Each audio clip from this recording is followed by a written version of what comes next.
आदरणीय दर्शकहरू नमस्कार। तपाईँहरूमा फेरि पनि उपस्थित भइसकेको छु म सुमन बन्धन। यदि तपाईहरू नयाँ हुनुहुन्छ भने हाम्रो सुनौलो नेपाल न्युज युट्युब च्यानललाई सब्स्क्राइब गरेर नजिकै आउने घन्टीलाई प्रेस गरेर हामीसँगै जोडिनुहोला। ढिला नगरिकन आजको भिडियोले सुरुवात गर्न अनुमति चाहन्छु र हाम्रो फेसबुकमा तपाईँहरू नयाँ हुनुहुन्छ भने हाम्रो फेसबुक पेजलाई पनि फलो गरेर हामीसँगै जोडिनुहोला।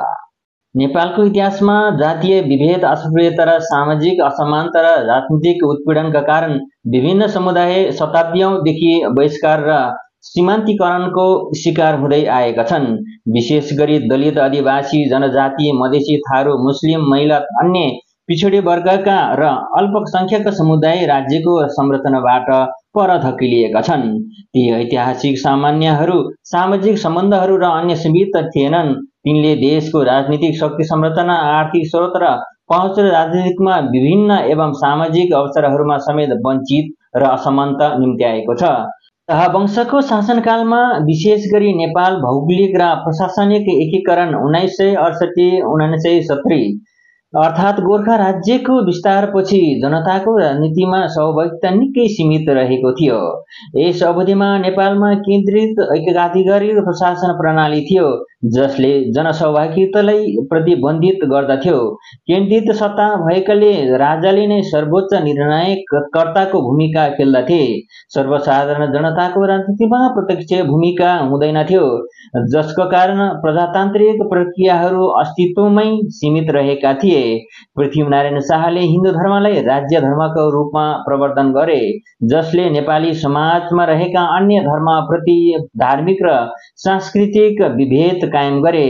नेपाली भाषालाई नेपाली राष्ट्रिय एकताको प्रतीक बनाइयो र अन्य भाषामा उपेक्षा गरियो। शासनकालमा नेपाली भाषा र हिन्दू धर्मलाई राज्यको मूलधार बनाइयो, जसबाट दलित, महिला, आदिवासी, जनजातिसहित अन्य पिछडे वर्ग, थारू र अल्पसंख्यकहरू समुदाय अधिकारबाट वञ्चित भए। राजनीतिक दमन 104 वर्षसम्म रहेको राणा शासनको निरङ्कुशताले जनताको मौलिक अधिकारमा हरण गरेको थियो। निर्दलीय निरङ्कुश पञ्चायत प्रणाली 1960-1990 ले लोकतन्त्रमा नागरिक स्वतन्त्रता, जनताको मौलिक हकलाई अपहरण गरेर निरङ्कुश सामन्तीय अधिकारवादी व्यवस्था कायम गरे।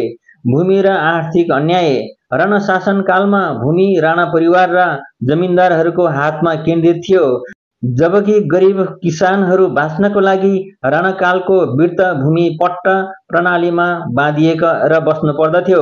उनीहरूले चलाएको हुन्डी तथा प्रथा बेखत जसले गरिब किसानहरूको ऋणको जालमा फसाएर शोषण गरिरहन्थ्यो।